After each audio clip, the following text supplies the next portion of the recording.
देवांच्या मागावर असणाऱ्या चंडमुंड दैत्यांची लालची नजर पार्वती मातेच्या सौंदर्यावर पडली. त्यांनी मातेच्या सौंदर्याचं वर्णन त्यांच्या धन्याला म्हणजे शुंभ निशुंभ यांना जाऊन सांगितलं.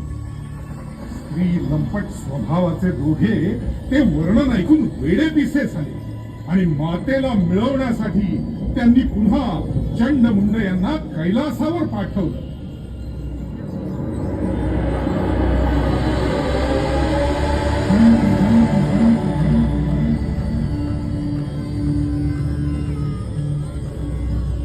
हे अतिसुंदर रूपवान ललने, आम्ही तुलाच आमच्या सोबत स्वर्गात यायची विनंती करायला आलो.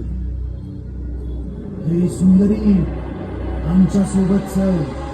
आमचे स्वामी शुंभ निशुंभ यांना खुश कर.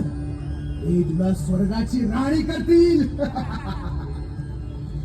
आणि तसही इथे या भनंग गोसाव्या सोबत राहण्यात काय हाशी. तुमच्या वाणीला आवर घाला, अन्यथा अन्यथा काय सुंदरी?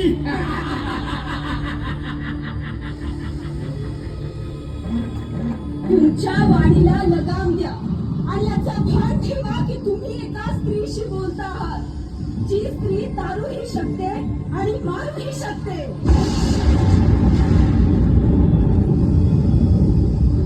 पार्वती मातेला त्यांनी हा प्रस्ताव दिला आणि सोबत अश्ली असभ्य भाषेत मातेसोबत बोलू लागले. मातेचा क्रोध अनावर झाला. उग्र रूप धारण करून तिने चंडमुंडांचा वध केला. त्या रूपाचं नाव झालं चामुंडा. पण पार्वती मातेचा झालेला अपमान दुर्गा मातेला सहन झाला.